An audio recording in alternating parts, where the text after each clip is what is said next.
रसूल करीम जब धोते ये कहा कि ये जब नहाते तो 1 सा से लेकर 5 मद तक पानी इस्तेमाल फरमाते थे और जब वज़ू फरमाते तो 1 मद पानी से। रसूल करीम ने मौज़ों पर मसह किया।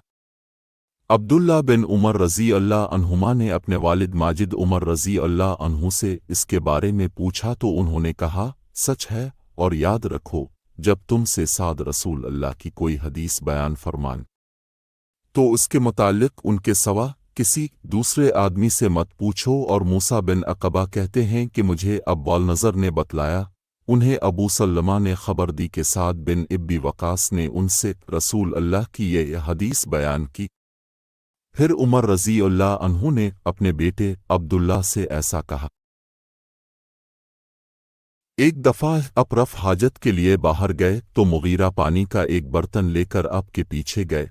जब अप क़ज़ा हाजत से फारिग हो गए तो मुगीरा ने अप को वज़ू कराते हुए कि आज़ा मुबारका पर पानी डाला। अपने वज़ू किया और मौज़ों पर मसह फरमाया। उन्होंने रसूल करीम को मौज़ों पर मसह करते हुए देखा। इस हदीस की मताबत में हर्ब और अबुन ने यहया से हदीस नक़ल की है। मैंने रसूल करीम को अपने अम्मामे और मौज़ों पर मसह करते देखा। इसको रवायत किया मुअम्मर ने यहया से, वो अबू सल्लमा से, उन्होंने उम्रों से मताबत की और कहा कि मैंने रसूल अल्लाह को देखा, अब वाकई ऐसा ही किया करते थे। मैं एक सफ़र में रसूल करीम के साथ था तो मैंने चाहा कि वज़ू करते वक्त अब के मोज़े उतार डालो। आपने फरमाया कि उन्हें रहने दो, चूंकि जब मैंने उन्हें पहना था तो मेरे पांव पाक थे, यानी मैं वज़ू से था, बस अपने उन पर मसह किया। रसूल करीम ने बिक्री का शाना खाया, फिर नमाज पढ़ी और वज़ू नहीं किया। उन्होंने रसूल अल्लाह को देखा कि अब बिक्री के शाना से काट काट कर खा रहे थे। फिर अब नमाज के लिए बुलाए गए तो अपने छुरी डाल दी और नमाज पढ़ी, नया वज़ू नहीं किया। फ़तह खैबर वाले साल वो रसूल करीम के साथ सहबा की तरफ, जो खैबर के करीब एक जगह है, पहुँचे। अपने असर की नमाज पढ़ी, फिर नाश्ता मंगवाया गया तो सिवाय सत्तू के और कुछ नहीं लाया गया। फिर अपने हुक्म दिया तो वो भिगो दिए गए। फिर रसूल करीम ने खाया और हमने भी खाया। फिर मगरिब की नमाज के लिए खड़े हो गए, अपने कुल्ली की और हमने भी फिर अपने नमाज पढ़ी और नया वज़ू नहीं किया। अपने उनके यहाँ बिक्री का शाना खाया, फिर नमाज पढ़ी और नया वज़ू नहीं फरमाया। इसमें चिकनाई हो। रसूल अल्लाह ने दूध पिया, फिर कुल्ली की और फरमाया इसमें चिकनाई होती है। इस हदीस में अकील की यूनस और साले बिन किसान ने ज़हरी से मताबत की है। रसूल करीम ने फरमाया कि जब नमाज पढ़ते वक्त तुम में से किसी को ऊँग आ जाए तो चाहिए कि वो सो रहे यहाँ तक कि नींद का असर इससे ख़त्म हो जाए, इसलिए कि जब तुम में से कोई शख्स नमाज पढ़ने लगे और वो ऊँग रहा हो तो वो कुछ नहीं जानेगा कि वो खुदा से मग़फ़िरत तलब कर रहा है या अपने नफ़स को बद्दुआ दे रहा। आपने फरमाया कि जब तुम नमाज में ऊँगने लगो तो सो जाना चाहिए। फिर इस वक्त नमाज पढ़े जब जान ले कि वो क्या पढ़ रहा है। रसूल करीम हर नमाज के लिए नया वज़ू फरमाया करते थे। मैंने कहा तुम लोग किस तरह करते थे?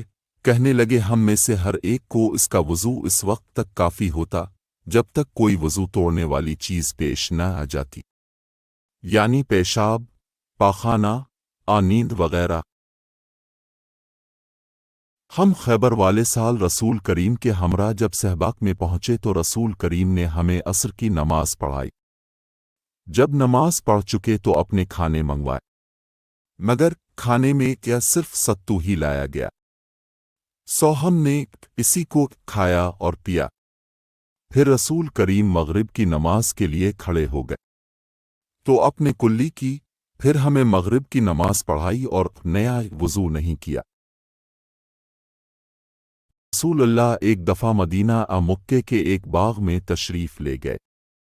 वहाँ अपने दो शख्सों की आवाज़ सुनी जिन्हें उनकी कब्रों में अजाब किया जा रहा था। अपने फरमाया कि उन पर अजाब हो रहा है और किसी बहुत बड़े गुनाह की वजह से नहीं। फिर अपने फरमाया बात यह है कि एक शख्स उनमें से पेशाब के छींटों से बचने का एहतिमाम नहीं करता था और दूसरा शख्स चुगलखोरी किया करता था। फिर अपने खजूर की से एक डाली मंगवाई और उसको तोड़कर दो टुकड़े किया और उनमें से एक एक टुकड़ा हर एक की कब्र पर रख दिया। लोगों ने अब से पूछा कि या रसूल अल्लाह, ये आपने क्यों किया? आपने फरमाया इसलिए कि जब तक ये डालियां खुश्क हों शायद इस वक्त तक उन पर अजाब कम हो जाए। रसूल करीम जब रफ हाजत के लिए बाहर तशरीफ ले जाते तो मैं आपके पास पानी लाता, आप इससे इस्तिंजाक फरमाते। एक मर्तबा फिर रसूल अल्लाह दो कब्रों पर गुजरे तो अपने फरमाया कि उन दोनों कब्र वालों को अजाब दिया जा रहा है और किसी बड़े गुनाह पर नहीं। एक तो उनमें से पेशाब से एहतियात नहीं करता था और दूसरा चुगलखोरी किया करता था। फिर अपने एक हरी टहनी लेकर बीच से इसके दो टुकड़े किए और हर एक कब्र पर एक टुकड़ा गाड़ दिया। लोगों ने पूछा कि या रसूल अल्लाह, आपने ऐसा क्यों किया? आपने फरमाया शायद जब तक ये टहनियां खुश्क ना हों उन पर अजाब में कुछ तखफीफ रहे। इब्न अल-मुसन्ना ने कहा कि इस हदीस को हमसे वकी ने बयान किया, उनसे अमिश ने, उन्होंने मुजाहिद से इसी तरह सुना। रसूल करीम ने एक देहाती को मस्जिद में पेशाब करते हुए देखा तो लोगों से अपने फरमाया इसे छोड़ दो। जब वो फारिग हो गया तो पानी मंगा कर अपने इस जगह बहा दिया। एक आराबी खड़ा होकर मस्जिद में पेशाब करने लगा तो लोग इस पर झपटने लगे। ये देखकर रसूल करीम ने लोगों से फरमाया कि उसे छोड़ दो और उसके पेशाब पर पानी का भरा हुआ डोल या कुछ कम भरा हुआ डोल बहा दो, क्योंकि तुम नरमी के लिए भेजे गए हो, सख्ती के लिए नहीं। देहाती शख्स आया और उसने मस्जिद के एक कोने में पेशाब कर दिया। लोगों ने इसको मना किया तो रसूल करीम ने उन्हें रोक दिया। जब वो पेशाब करके फारिग हुआ तो अपने इसके पेशाब पर एक डोल पानी बहाने का हुक्म दिया, चुनांचे बहा दिया गया। रसूल करीम के पास एक बच्चा लाया गया। उसने आपके कपड़े पर पेशाब कर दिया तो आपने पानी मंगाया और उस पर डाल दिया। रसूल करीम की खिदमत अक़दस में अपना छोटा बच्चा लेकर आए जो खाना नहीं खाता था, यानी शीरखार था, कि रसूल करीम ने उसे अपनी गोद में बिठा लिया। इस बच्चे ने आपके कपड़े पर पेशाब कर दिया। आपने पानी मंगाकर कपड़े पर छिड़क दिया और उसे नहीं धोया। नबी करीम किसी कौम की कौड़ी पर तशरीफ लाए, बस अपने वहां खड़े होकर पेशाब किया, फिर पानी मंगाया। मैं आपके पास पानी लेकर आया तो आपने वज़ू फरमाया। एक मर्तबा मैं और रसूल करीम जा रहे थे कि एक कौम की कौड़ी पर जो एक दीवार के पीछे थी पहुंचे तो आप इस तरह खड़े हो गए जिस तरह हम तुम में से कोई शख्स खड़ा होता है। फिर आपने पेशाब किया और मैं एक तरफ हट गया। तब आपने मुझे इशारा किया तो मैं आपके पास पर्दा की गरज से आपकी एड़ियों के करीब खड़ा हो गया, यहां तक कि आप पेशाब से फारिग हो गए। बवक्त ज़रूरत ऐसा भी किया जा सकता है। अबू मूसा अशरी पेशाब के बारे में सख्ती से काम लेते थे और कहते थे कि बनी इसराइल में जब किसी के कपड़े को पेशाब लग जाता तो उसे काट डालते। अबू हुज़ैफा कहते हैं कि काश वो अपने इस तशद्दुद से रुक जाते, क्योंकि रसूल अल्लाह किसी कौम की कौड़ी पर तशरीफ लाए और अपने वहां खड़े होकर पेशाब किया। एक औरत ने रसूल करीम की खिदमत में हाजिर होकर अर्ज़ की कि हुजूर फरमाई हम में से किसी औरत को कपड़े में हैज़ आ जाए तो वो क्या करे? अपने फरमाया कि पहले इसे खर्चे, फिर पानी से रगड़े और पानी से धो डाले और इसी कपड़े में नमाज पढ़ ले। अबूबेश की बेटी फातिमा रसूल अल्लाह की खिदमत में हाजिर हुई और उसने कहा कि मैं ایک ایسی عورت ہوں جسے استحاضہ کی بیماری ہے، اس لیے میں پاک نہیں رہتی، تو کیا میں نماز چھوڑ دوں؟ آپ نے فرمایا نہیں، یہ ایک رگ کا خون ہے، حیض نہیں ہے۔ تو جب تجھے حیض آئے تو نماز چھوڑ دے، اور جب یہ دن گزر جائیں تو اپنے بدن اور کپڑے سے خون کو دھو ڈال، پھر نماز پڑھ۔ حشام کہتے ہیں کہ میرے باپ عروہ نے کہا کہ حضور نے یہ فرمایا کہ پھر ہر نماز کے لیے وضو کر، یہاں تک کہ وہی کہ حیض کا وقت پھر آ جائے۔ میں رسول کریم کے کپڑے سے جنابت کو دھوتی تھی، پھر اس کو پہن کر اب نماز کے لیے تشریف لے جاتے، اور پانی کے دھبے اب کے کپڑے میں ہوتے تھے۔ میں نے حضرت عائشہ رضی اللہ عنہا سے اس منی کے بارے میں پوچھا جو کپڑے کو لگ جائے، تو انہوں نے فرمایا کہ میں منی کو رسول کریم کے کپڑے سے دھو ڈالتی تھی، پھر اب نماز کے لیے باہر تشریف لے جاتے، اور دھونے کا نشان یعنی پانی کے دھبے اب کے کپڑے میں باقی ہوتے۔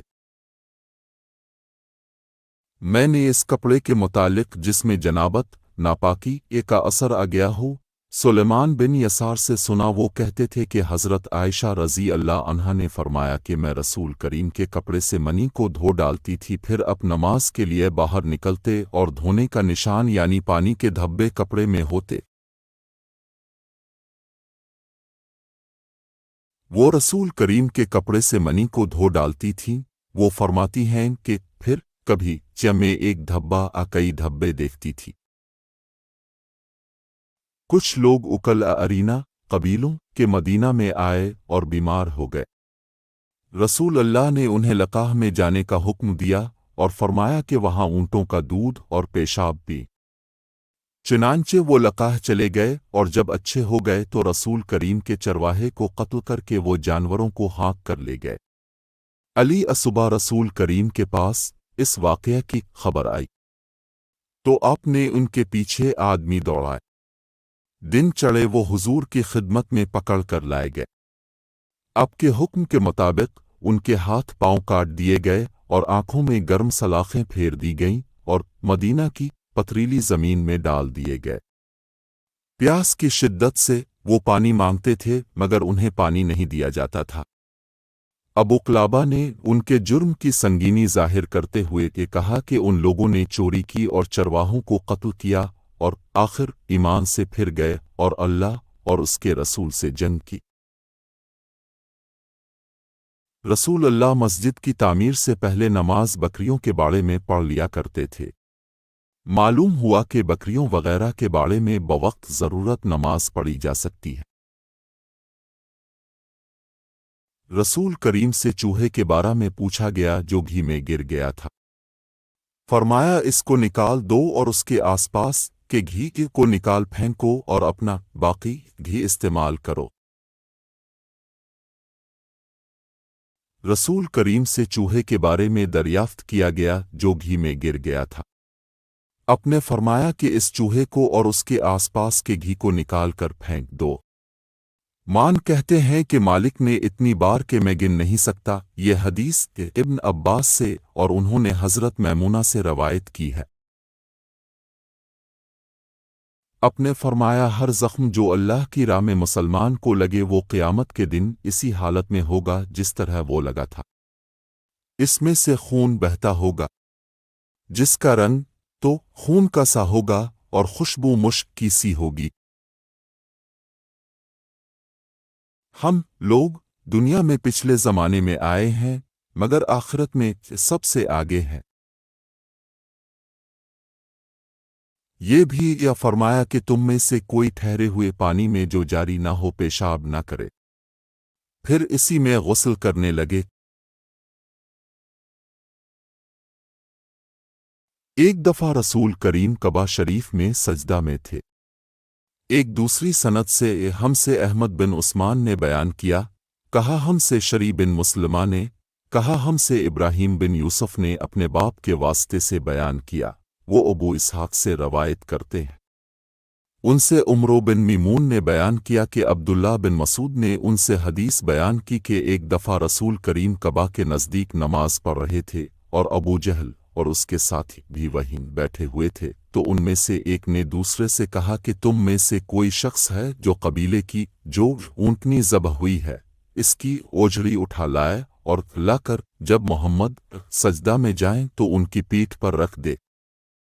ये सुनकर इनमें से एक सबसे ज्यादा बदबख्त आदमी उठा और वो उजड़ी लेकर आया और देखता रहा। जब अपने सजदा किया तो उसने इस उजड़ी को आपके दोनों कंधों के दरमियान रख दिया। अब्दुल्ला बिन मसूद कहते हैं, मैं ये सब कुछ देख रहा था मगर कुछ न कर सकता था।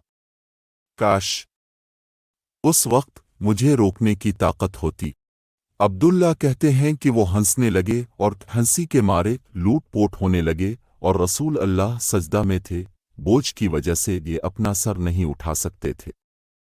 यहाँ तक कि हज़रत फातिमा रज़ी अल्लाह अन्हा आईं और वो बोझ अब की पीठ पर से उतार कर फेंका, तब अपने सर उठाया, फिर 3 बार फरमाया, या अल्लाह तो कुरैश को पकड़ ले।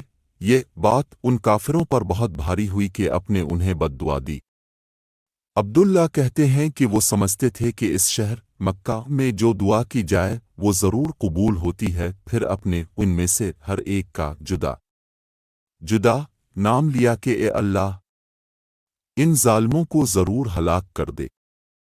अबू जहल, उत्बा बिन रबिया, शीबा बिन रबिया, वलीद बिन उत्बा, उमिया बिन खलफ और अक़बा इब्न इब्बी माउत को।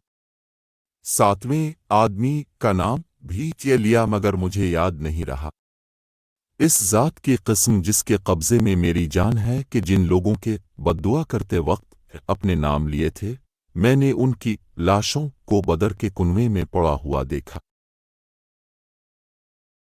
हमसे मोहम्मद बिन यूसुफ ने बयान किया, कहा हमसे सुफियान ने हमीद के वास्ते से बयान किया, वो हज़रत अनस रज़ी अल्लाह अन्हु से रवायत करते हैं कि आपने फरमाया कि पीने की हर वो चीज़ जो नशा लाने वाली हो हराम है। लोगों ने इनसे पूछा और मैं इस वक्त सहल के इतना करीब था कि मेरे और उनके दरमियान कोई दूसरा हाइल न था कि रसूल अल्लाह के अहद के ज़ख्म का इलाज किस दवा से किया गया था। उन्होंने कहा कि इस बात का जानने वाला अब मुझसे ज्यादा कोई नहीं रहा। अली रज़ी अल्लाह अन्हु अपनी ढाल में पानी लाते और हज़रत फातिमा रज़ी अल्लाह अन्हा आपके मुंह से खून धोती, फिर एक बोरिया का टुकड़ा जलाया गया और आपके ज़ख्म में भर दिया गया। मैं एक मर्तबा के रसूल करीम की खिदमत में हाजिर हुआ तो मैंने आपको अपने हाथ से मिसवाक करते हुए पाया और आपके मुंह से ऐ की आवाज़ निकल रही थी और मिसवाक आपके मुंह में थी जिस तरह आप तय कर रहे हो। रसूल करीम जब रात को उठते तो अपने मुंह को मिसवाक से साफ करते। रसूल करीम ने फरमाया कि मैंने देखा कि ख्वाब में मिसवाक कर रहा हूं तो मेरे पास 2 आदमी आए। एक इनमें से दूसरे से बड़ा था तो मैंने छोटे को मिसवाक दे दी, फिर मुझसे कहा गया कि बड़े को दो, तब मैंने इनमें से बड़े को दी। अबू अब्दुल्ला बुखारी कहते हैं कि इस हदीस को नईम ने इब्न अल-मुबारक से, वो उसामा से, वो नाफे से, उन्होंने इब्न उमर रज़ी अल्लाह अन्हुमा से मुख्तसर तौर पर रवायत किया है। रसूल करीम ने फरमाया कि जब तुम अपने बिस्तर पर लेटने आओ तो इस तरह वज़ू करो जिस तरह नमाज के लिए करते हो। फिर दाहिनी करवट पर लेटकर यूं कहो, ते अल्लाह मैंने अपना चेहरा तेरी तरफ झुका दिया, अपना मुआमला तेरे ही सुपुर्द कर दिया। मैंने तेरे सवाब की तवक्को और तेरे अजाब के डर से तुझे ही पुश्तपना बना लिया। तेरे सवा कहीं पना और नजात की जगह नहीं। ए अल्लाह, जो किताब तूने नाजिल की मैं इस पर ईमान लाया, जो नबी तूने भेजा मैं इस पर ईमान लाया, तो अगर इस हालत में इसी रात मर गया तो फितरत पर मरेगा। और इस दुआ को सब बातों के अखीर में पढ़। हज़रत बुराक कहते हैं कि मैंने रसूल अल्लाह के सामने इस दुआ को 2 बार पढ़ा। जब मैं आमनत बिकिताबिक अल्लज़ी अंज़लत पर पहुंचा तो मैंने का लफ्ज़ कह दिया। आपने फरमाया नहीं, यूं कहो, वनबियुक अल्लज़ी अरसलत। नबी करीम जब गुस्ल फरमाते तो आप पहले अपने दोनों हाथ धोते, फिर उसी तरह वज़ू करते जैसा नमाज के लिए आप वज़ू किया करते थे। फिर पानी में अपनी उंगलियां दाखिल फरमाते और उनसे बालों की जड़ों का खल्लाल करते। फिर अपने हाथों से 3 चुल्लू सर पर डालते, फिर तमाम बदन पर पानी बहा लेते। नबी करीम ने नमाज के वज़ू की तरह एक मर्तबा वज़ू किया, अलबत्ता पाँव नहीं धोए। फिर अपनी शर्मगा को धोया और जहां कहीं भी नजासत लग गई थी इसको धोया। फिर अपने ऊपर पानी बहा लिया। फिर पहली जगह से हटकर अपने दोनों पाँव को धोया। आपका गुस्ल जनाबत इसी तरह हुआ करता था। मैं और नबी करीम एक ही बर्तन में गुस्ल किया करते थे। इस बर्तन को फर्क कहा जाता था।